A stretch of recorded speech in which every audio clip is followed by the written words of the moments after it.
But GuMiho would also be really good if you emphasize the rock part. But regardless, we are going to be just jumping in to our next best of 3 here. Not a very big bracket, but a pretty stacked one regardless. Lower quantity, but very, very high quality still. Come down over here in today's particular ESL Open Cup. Over here on Royal Blood, in the bottom left-hand corner of the map, spawning all the way in the bottom left-hand corner, we of course have our red Zerg player coming down from the land of Korea, going for a 15 pool, if I remember that right. He is going to be representing Mystery Gaming. He is RagnaroK. And spawning in the top right-hand corner of Royal Blood, we have his opponent. We have the South Korean Terran player representing himself. It is GuMiho. Oh, and I should fake what's there. There you go. Yeah. And as you're saying, RagnaroK did go for a 12 pool opener here, so very cheeky build from RagnaroK. I believe it was a 12 pool. And there we go. Sixlings are already going to be on the way here, rushing across the map, looking to deal some damage. Yeah, how is GuMiho opening up with this? I appreciate this from GuMiho. He is opening up very, very standard with a Reaper expand, or soon to be expand. There we go. This Reaper definitely helps out a ton in the defense, but we're also on Royal Blood, a map where the Reaper actually doesn't have that much room to kite back to if the Lings hit. If it fights Lings right outside the natural base. And the problem is that GuMiho's Reaper is going to be zooming across the map. The Lings are purposely going the long way around the map as well to avoid that Reaper path. And this natural base is going to be delayed. It may even be cancelled. Yeah, we'll see how GuMiho ends up reacting to this. GuMiho playing a very standard game right now. He's not overly safe, but he's also making sure that he is isn't too greedy.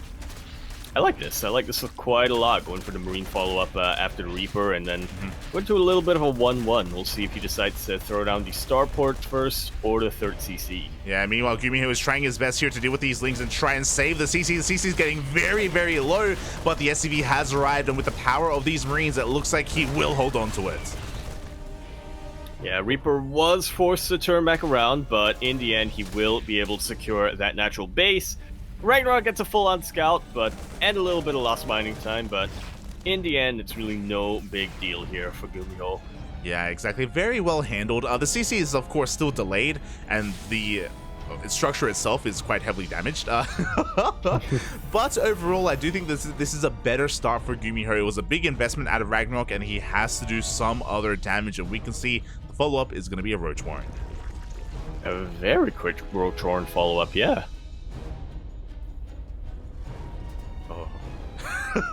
See how this works. Says GuMiho. I don't think he's going to be playing bio this game, Light. I mean, we've got a Cyclone on the way.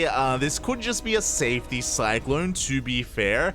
But GuMiho is one of the Terran players in Korea that plays mech more often than not, as he's going into a 1-1-1 3cc opener. That is the third CC after the Starport, so a little bit less economic than an otherwise standard game. But are we going to be seeing another factory is what I'm curious about. We still have to wait a little bit to find out. I think you're understating it a little bit here, like saying that GuMiho is one of the players in Korea, Terran players in Korea who goes mech. He was the pioneer of mech way back in the day, and even still in Legacy of the Void, I'm pretty sure he was the player who really popularized battle mech. Yeah, I think so as well. You know, GuMiho has always been one to go against the grain, and it's like, yeah, you guys can have your meta with your Marines, your Marauders, your bio play, but no, GuMiho is a little bit more tricky than that. We do see the Reaper does slip into the main base and does scout the Roaches, so he's aware of the follow-up, but we have a second Rax on the way. It is going to be bio, not mech. Oh, wait, I mean, aw. Let's go, Poppy. Let's go. So, back at home, GuMiho is just getting into his production. He is going to be looking to get into Banshees as well, so he can try to harass across the map. For the so far this game, he hasn't really been able to do too much. Because of the openers, he hasn't really had any Hellion presence. He lost his Reaper as well. Like, he has to do something to slow down RagnaroK. Yeah, we'll see what it is. He is going for double Banshees, and Cloak is about to finish up pretty soon. RagnaroK will have detection with his Spore Crawlers, but with 2 Banshees, you're really not minding. Most players, anyway, don't mind taking a couple of shots on their Banshees. They can just one-shot their drones, micro a little bit, dip away. Oh, exactly, and the Banshee does dip on in, doesn't even wait for a second Banshee, and as a result, he's going to be able to get quite a lot of these transferring workers. 3 drones go down, and the Banshee should be able to escape as long as it doesn't go in the path of those queens. So not too bad here, especially because GuMiho keeps it alive. Yeah, it's a little bit injured, but it can still deal some damage later down the line, especially with a fresh Banshee coming to meet it. GuMiho was able to secure that 3rd base, and RagnaroK, yeah, I mean, he doesn't take too much damage, but still. Yeah, it was nice. It was nice damage from GuMiho, and he's looking to do even more with his second Banshee. His Banshee is going to be rotating around, but no, they get caught out by the Overseer. They have been spotted, and RagnaroK even knows that he is safe to expand and take that 4th base. Like so. Well, he's safe for the time being, as this is a very interesting move out coming out from GuMiho. Okay, I guess he just wanted to secure that Overseer, but he is moving dangerously close to RagnaroK's side of the map. Yeah, not too bad, you know, by killing that Overseer. Now RagnaroK is in the dark. Now he doesn't know if there is a push coming or not. We can see his army is getting in position to protect that 4th base. The queens are moving over as well, as GuMiho backs off and is working for a later timing. We have a 5 rack set up here on 3 bases. We have 1-1 about to kick in as well. Army behind it, so we're going to be dipping into 2-2. Again, we're going to be going into what looks to be a longer game. Yeah. GuMiho may just be thinking of bricking at this point, just trying to max out as quickly as possible. Obviously still going for drops here and there to clear up creep and apply some pressure on RagnaroK, but it is a style that can work, just maxing out as quickly as possible with Marines and tanks and trying to get 2-2 as quickly as possible to hit your Zerg opponent before they can really get to the late game. Exactly, and already a couple more drones do go down. One of those Banshees very low here. Oh no, this is the Spore! Oh. And it will be sniping one, now both of the Banshees. Meanwhile, this drop in the middle of the map is forced to pick up and evacuate. RagnaroK trying to deal some counter damage across the map. And honestly, there aren't too many tanks here for GuMiho. Yeah, they're not in position, but as we say that, they're now sieging up here at the 3rd base. We've got 4 tanks here. This base is not going to go down to a roach base push, and RagnaroK is aware of that. He does back off, and he's going to be investing here a little bit further into his tech. We've got a Hive on the way and Pathogen Glands. Now we get to see what RagnaroK wanted to do with that infestation pet. Different matchup, but sure. As I see GuMiho finally being active with some drop play as well, gets a lot of creep, denies the 5th base, keeping the economy of RagnaroK in check. Meanwhile, the Roach Ravager army, it's okay, but it's really lacking any kind of abilities to go toe-to-toe with a Marine Marauder army, and that is what the Infestors are for. Oh! Yeah, Roaches deal pretty well against Marines in low numbers, but of course, man with gun, it scales incredibly well, so the further this game goes on, the worse these Roaches and Ravagers are. I very much appreciate RagnaroK trying to make up for that with these Infestors and with some Fungals. If you can chain these Fungals and get some Biles, oh, it will be great, but that is a very unfortunate snipe here for RagnaroK. That's another very unfortunate snipe here. 2 Infestors go down basically for free, and GuMiho just doesn't care anymore. He is pushing across the map. 1 Fungal lands on only a handful of Marines, and that's it. Yeah, I mean, the positioning from GuMiho was just too good. He traded so efficiently. It isn't enough to break this 4th base, but at the same time, we have a drop going into the main base. RagnaroK is distracted. We have drops all over the place, and that damage is slowly adding up here. Or is this getting out of control? Looks like it is. GG is called, and GuMiho will be taking game number 1. with yeah, what looked like not too much difficulty, if I'm being honest. Barely Jeez. broke a sweat there. Well, kind of similar to what we saw from Rebellion, RagnaroK had kind of a rough start, right? He went for a 12 pool, and the Lings delayed the CC, but that's it. That's all they did. You know, we invested so much into them to try to get a kill on that low ground expand, and RagnaroK didn't get it in the end. That was a massive investment. He set his own economy behind as a result, and he just needed a little bit more time. Imagine a couple more seconds where he's able to consolidate his army and actually get his infestors out. It's so unfortunate that as GuMiho was pushing, he caught the infestors as they were popping out of those eggs and got so many for free. Oh. Yeah, a little bit of an awkward rally going on over there. And I have to agree with you there, like, if RagnaroK actually was able to consolidate his forces, we saw how impactful that one fungal was to clear up most of the marine buffer. Most of the marine buffer during that engagement, and of course, the story behind that is GuMiho also did split up his bio, and he was attacking at multiple bases. But still, without that bio, the Roaches and Ravagers were able to get right on top of the tank. So I have to agree. If RagnaroK had those infestors out earlier, if he was able to nail those fungals on all of the bio and nail those biles as a follow-up as well, that 100% would have gone differently. But instead, that game ended in GuMiho's favor, and now we're going into game number 2 here on Babylon, where in the bottom right-hand corner of the map, swatting all the way in the bottom right-hand corner, we of course have our red Zerg player coming down from the land of Korea. He's going to be representing Mystery Gaming, which makes sense, as of course his playstyle is always a bit of a mystery. He is RagnaroK. And spawning in the top left-hand corner of Babylon, we have his opponent. We have the South Korean Terran player. This madman is currently teamless, but up in this series, it is GuMiho.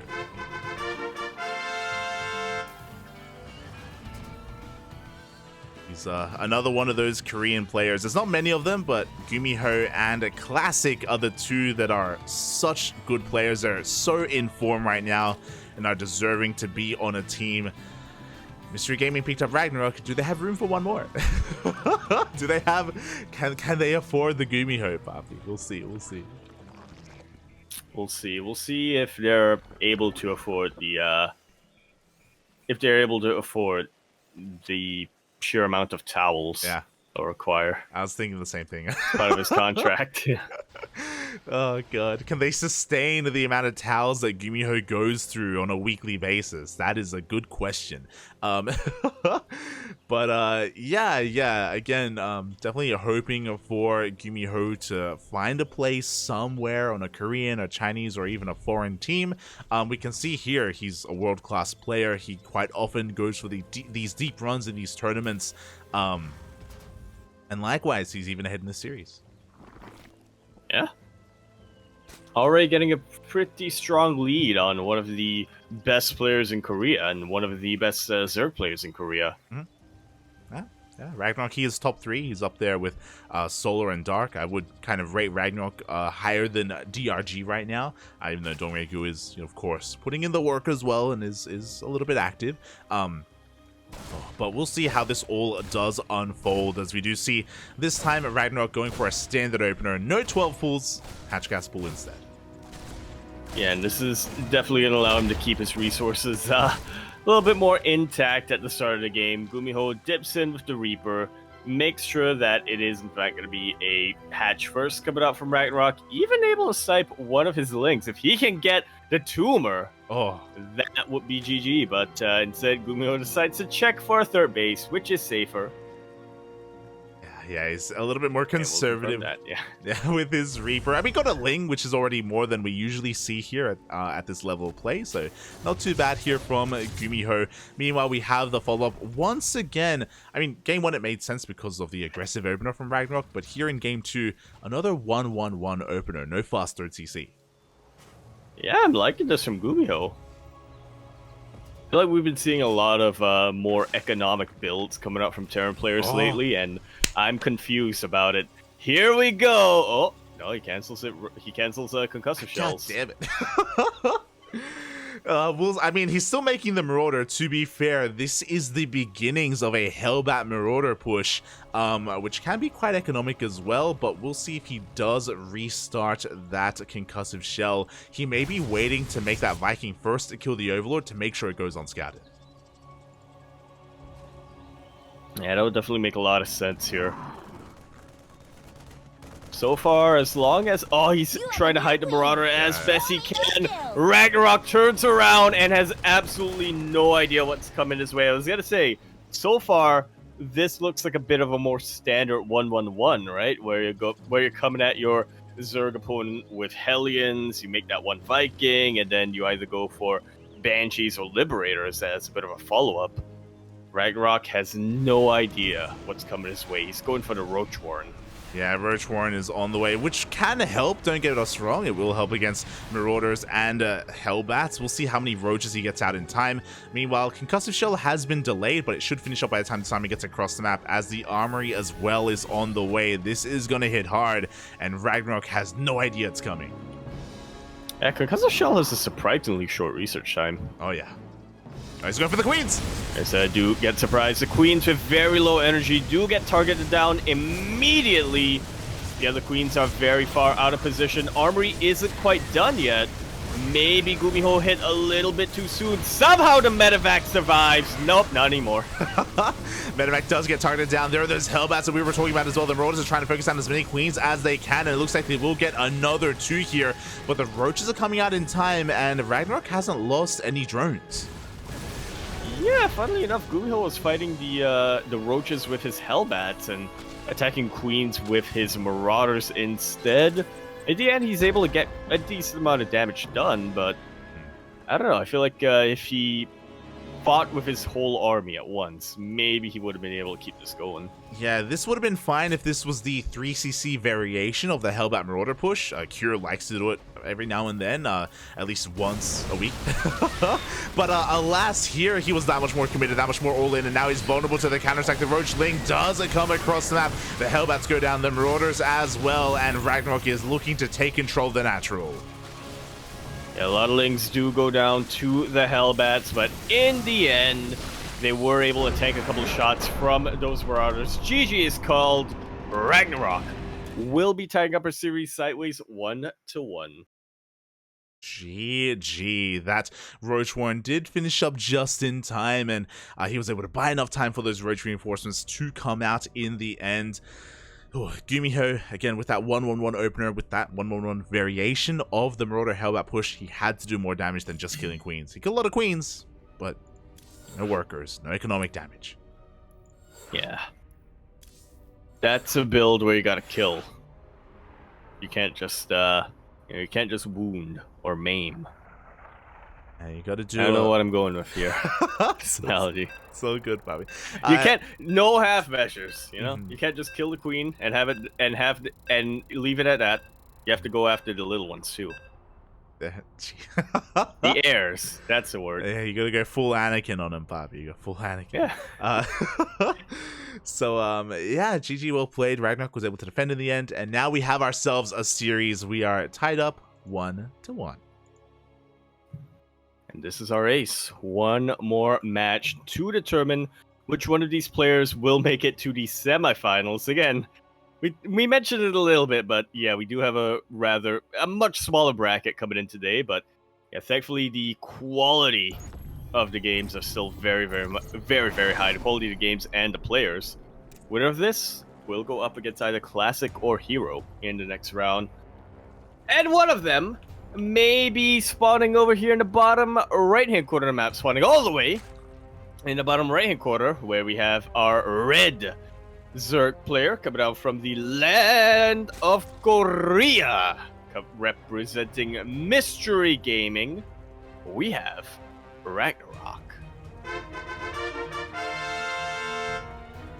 And spawning in the top left-hand corner of Gressman, we have his opponent. We have the South Korean Terran player. He is blue in a tied-up series, looking to win it all here and now. It is GuMiho.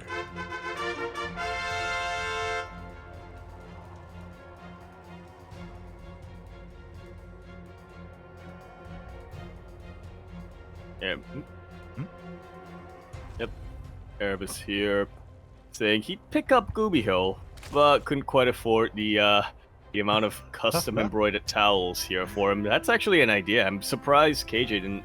I'm surprised Yeah, KJ didn't pick up on this idea, selling merch that's basically a towel with GuMiho on it. we've had this conversation before, many times actually, where it's like, look, KJ had GuMiho for so long. How did they not make Sidestorm Gaming towels just for GuMiho and to sell as well? I think that'd be a lot of fun, you know, just for the meme. I'm sure a lot of people would be behind that, you know, getting your own GuMiho towel.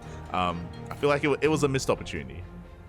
Yeah, well, the thing is, I'm pretty sure like really cheap, low quality towels are really like low quality towels are pretty cheap to produce, and you can turn them for quite a bit of a profit. But if I know anything about KJ, he is that perfectionist in a way. He's like, I'm not gonna make something if it's not good, and to make it good, it costs quite a bit to manufacture. So yeah, maybe there's that aspect to it, but I definitely 100% agree. People would just buy the towels for the meme. They really They would. might not even use it. They would just Yeah. hang it up on their wall. Yeah. That's what I would do. I would use. I wouldn't want to desecrate GuMiho's towel with my body.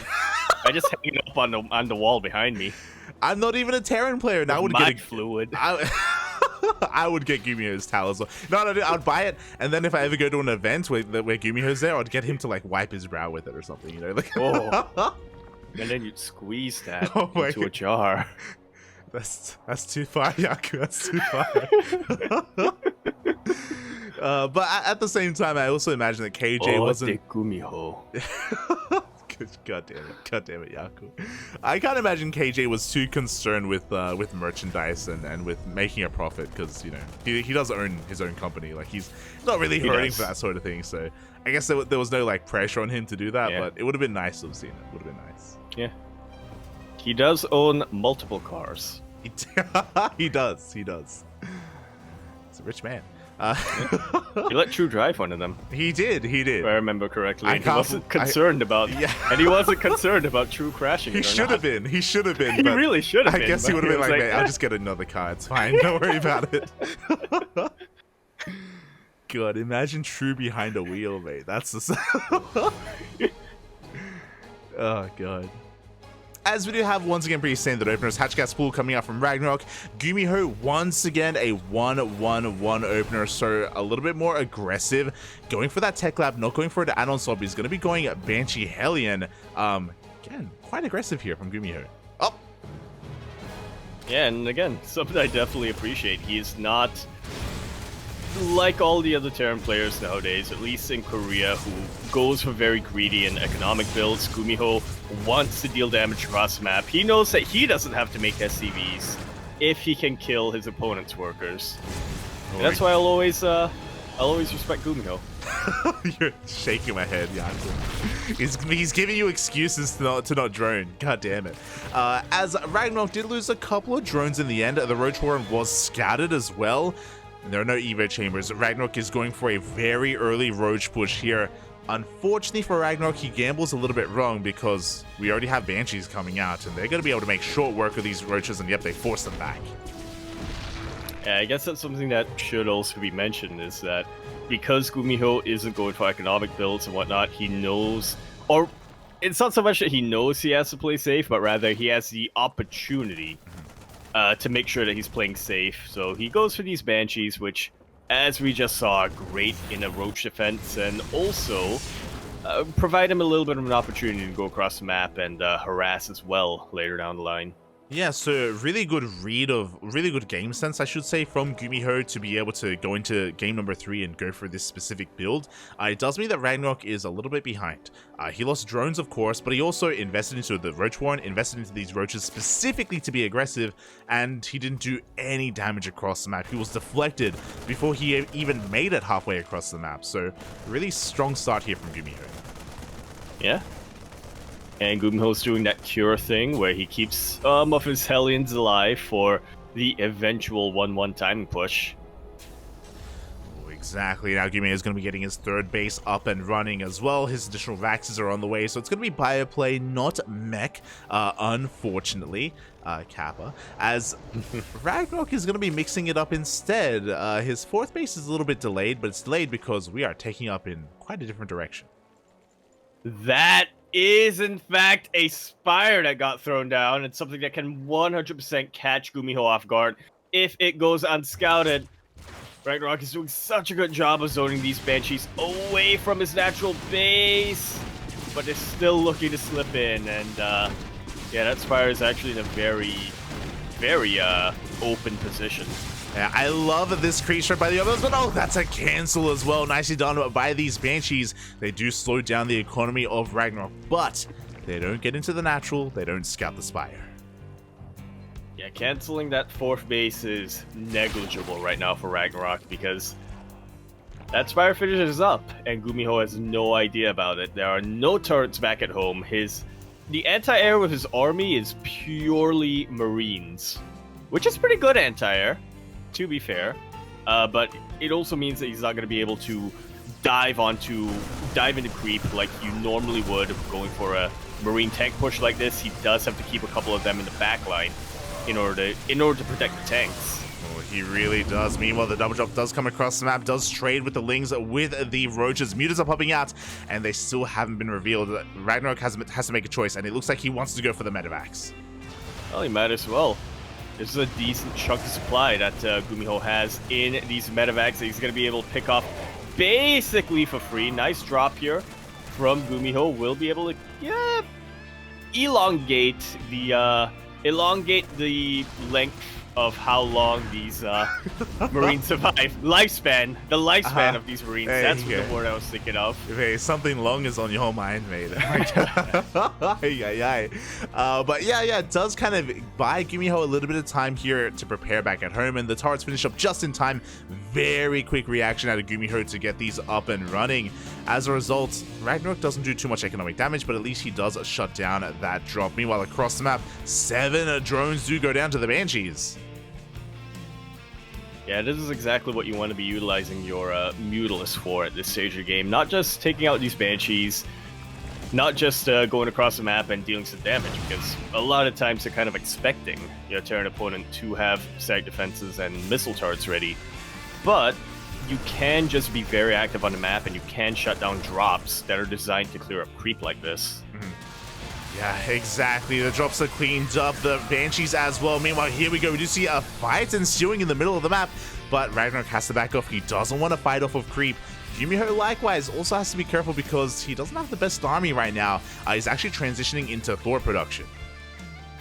Yeah, which is a pretty good response coming in here. RagnaroK has stopped making roaches. Oh, these poor queued up tumors. Won't be able to get up and running. It's only going to be on this side of the map. But yeah, GuMiho hasn't... Well, for the longest time, GuMiho was expecting roaches to come out from RagnaroK, so he was making tanks. And to be fair, RagnaroK still has a couple of tanks. But it does also mean that he wasn't teching into Widow Mines at all. RagnaroK is going to be trying to trade here with his roaches and see what damage he can get done. This will clear up a lot of supplies so that he can get more Mutas, more Lings, and more Banelings. But it will also mean that GuMiho probably won't feel pressured to make any more tanks here on out. He can very much switch into Widowmine production from here. Yeah, so as you were saying, because of the tanks, because of the later scouts, GuMiho, it's going to be difficult to really assert yourself on the map. As you were saying, we're still working on Drilling Claws, we're still working on the mine transition into the Thors as well. So RagnaroK has been able to double expand. He double expanded, he joined up to 90 workers as well. And now RagnaroK is ready to go here. He has bought so much time to get his economy up and running. Now he can focus on his army. Yeah, players are both maxed out right about now, but like you said, RagnaroK isn't going to have to split his attention the way GuMiho will. Oh. That was a kill on that building CC and not a cancel. Yeah, technically a kill and a cancel. No, he got both, but it was crazy. But as you're saying, 400 minerals down the drain. Mutas are looking to dip into the natural base, and no turrets here at the natural. Yeah, we do have the Thor, but it is a little bit out of position. A nice magic box coming out here from RagnaroK as well. It'd be mitigating so much of that splash damage. 10 more SCVs go down, which, you know, I think is a good thing. Seems like GuMiho has more supply to get Widow Mines and whatnot. Yeah, it does mean that GuMiho can super max his army as he's working towards a Ghost Academy. He's working on 3-3 as well. These mutas have kind of already served their purpose. They kind of kept RagnaroK safe. They've given him map control. Now he's transitioning out. We have an Ultra Cavern on the way. Hive is done. 3-3 on the horizon. I say on the horizon, these upgrades were delayed because of the muta production, so that is kind of the advantage that GuMiho has. He can hit a bit of a stronger 3-3 timing with his push. Yeah, and if he can fight RagnaroK's army while it is more split up before the Ultralisk can really come into play, then he won't have too much to worry about pushing across the map. But that's much easier said than done. RagnaroK is doing such a good job of threatening the army of GuMiho without fully committing. Yeah, exactly. He doesn't want to fight within tank range, but here we go. It looks like, oh, he does force the army back a little bit longer. We do see RagnaroK shaving off some of his Ling Bane, just trying to buy some time. He has to force GuMiho to siege up and to slow down his push before he gets across the map. And again, this is just buying RagnaroK so much time to get into Ultralisk production. Banelings crash into everything. Widow Mines were not in position to really clean anything up. RagnaroK just crushes this entire army. Yeah, GuMiho, his army crumbles here. He's still making tanks, by the way, as well. Interesting choice. Despite going for Drilling Claws, Widow Mines were something that we were really missing in that fight. Because of it, the Ling Bane were able to overwhelm everything. And as a result, RagnaroK remaxes and he's getting ready to push in once again. You know what? They'll help against the Ultras. We're not even making the Ultras, Papi, as the mutas are looking to try and go in. They're going to get punished, though. They do get sniped by some of these ghosts. Meanwhile, this time the turrets are in position. And it will be shaving off a couple of Mutalisks here. RagnaroK's Mutalisk count actually isn't looking too good, but his Ling Bane count is absolutely insane.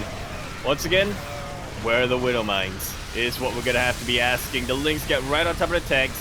Banelings crash into the Planetary Fortress and completely clean it out. One Widow Mine was in the backline here for GuMiho, and that was about it. Yeah, exactly. He's bringing more to the table. There we go. We are recommencing mine production back at home. GuMiho recognizes the key unit that he has been missing for quite some time.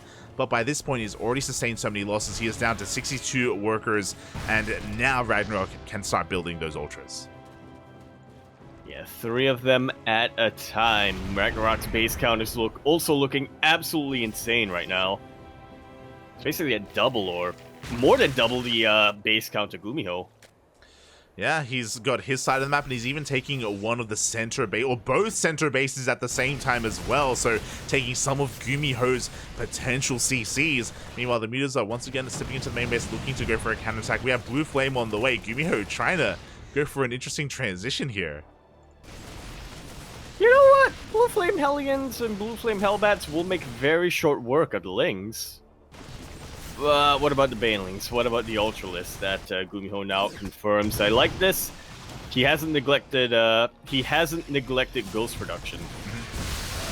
Yeah, Ghosts are coming out and they're going to be amazing against all things Hive, Broodlords against these Ultras as well.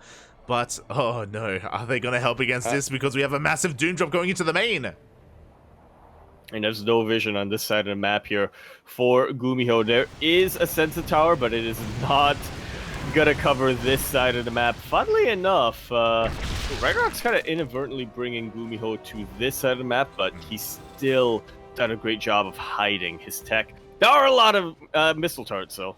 Yeah, the turrets are thrown down because of the muta harass. So the mutas kind of worked against this, but here we go. The drop is coming in. It looks like 1, 2... almost full drop alerts are going to be going down, but the Lings still make it in, and they're going to be able to wreak some havoc, but the Ghosts are here. Yeah, the Ghosts are here, as well as those Blue Flame Hellbats. Well, the Ghosts are in the base, though. They are not in the front lines, and these Ultras crash. These Banelings, as well, crash into just about everything. This was a surprisingly efficient trade for GuMiho, actually. He loses that Planetary Fortress in the end, which is going to hurt so much, but RagnaroK had to spend a lot of supply and a lot of gas to make that happen. Yeah, RagnaroK, he is burning through his bank right now to try to make this work. And there were two mine shots went off and they annihilated like half the Baneling count. It was insane how well GuMiho was able to trade overall. But he's been hurting economically for a lot of this game, and he's gonna have to take another fight like that because RagnaroK has already remaxed. Yeah, we'll look at the point where RagnaroK is feeling rich enough to just start throwing army at GuMiho. And to be fair, GuMiho doesn't have a very good entrenched position. Like, this isn't like a Maru 5th base or something like that, where you see 3 planetary fortresses, 4 tanks behind that, and then just ghosts to snipe everything else down. But it's still very, very scary. Look at that ghost count. Yeah, the ghost count is insane, but here we go. RagnaroK has rematched. The fungals are real on half of the army, but the other ghosts do manage to get away. But can they? Up. Well, they're trying to. Banelings actually don't trade too well against ghosts, so Widowmine will connect with the rest of those Banelings. Once again, RagnaroK trades very, very inefficiently, but did RagnaroK trade just good enough? Did he make GuMiho bleed out just enough for it to be worth it? Well, time will tell. Yeah, the thing is that even though GuMiho traded more efficiently and he lost an army that he's having a hard time replacing. Meanwhile, RagnaroK, he's taking another one of GuMiho's bases here towards the top left, and RagnaroK has already remaxed. RagnaroK doesn't have Neural, which is sad, because if he did, he could Neural this. He does have it. He does! Oh, he's going for I was going to say, he could Neural that SCV. I thought you were going to say, like, he can go for the Dark Maneuver and Neural a ghost and then EMP all the ghosts, and you're like, no, he can get the SCV, Papi. Oh. He had the SCV. He could have gotten the SCV if not for the detection. That is a massive fungal, however, but that is an even hotter pickup. In the end, I don't think it's going to matter, though. These Corruptors are punishing the Medivacs, and these Banelings and Ultralists are crashing into everything else. GuMiho has lost everything. GG is called. RagnaroK will take that series 2-1 and head to the semifinals.